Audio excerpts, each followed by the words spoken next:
Israel Hamas की जंग का आज 13वां दिन है, लेकिन ये जंग कहीं से कहीं तक थमती नहीं दिख रही। बीते रोज अमेरिका के राष्ट्रपति जो बाइडेन ने इजराइल का दौरा भी किया, लेकिन बात नहीं बनी।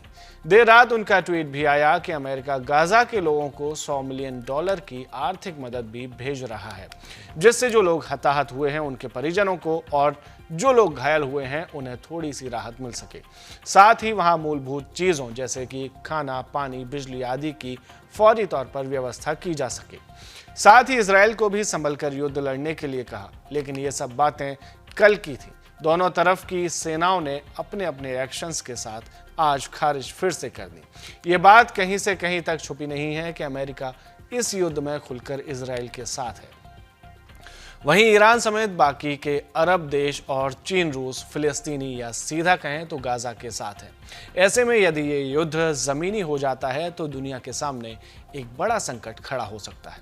अमेरिका और उसके सहयोगी देश जैसे कि ब्रिटेन आदि इस युद्ध को टालने में लगे हुए हैं, तो एक तरफ चीन और पाकिस्तान जैसे देश भी हैं जो इसमें चाबी लगाने में कोई कसर नहीं छोड़ रहे। ऐसे में एक धड़ा ये माहौल बनाने में लगा है कि यदि ये युद्ध बढ़ा तो इजराइल के सामने हथियारों का संकट खड़ा हो जाएगा, क्योंकि इसमें बाकी के अरब देश कूदेंगे तब इजराइल को हथियारों की कमी पड़ेगी।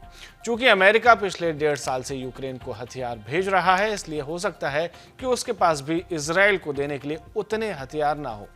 इसको लेकर जब आप लोगों ने हमसे सवाल पूछे, हमें सवाल भेजे, तो हमने अपने एक्सपर्ट्स और डिफेंस बीट कवर करने वाले साथियों से पूछा। सभी का एक मत था कि ये बात पूरी तरह से गलत है। इसके पीछे उन्होंने तर्क भी दिए और वो तर्क हम आपको बता रहे हैं।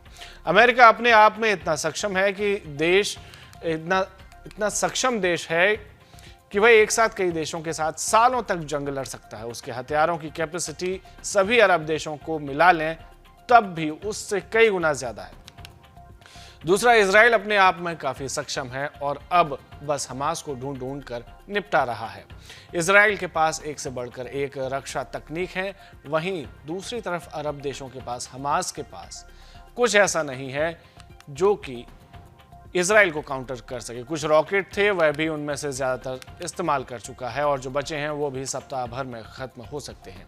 एक और पहलू है कि इस जंग में सिर्फ अमेरिका ही नहीं बल्कि यूरोप और नाटो के 30 से ज़्यादा देश इजराइल के साथ हैं और वे सभी इजराइल की आर्थिक और सैन्य मदद के लिए तैयार हैं। लिहाजा ये कहना कि अमेरिका या फिर इजराइल को इस युद्ध में हथियारों की किल्लत हो सकती है, पूरी तरह से गलत है।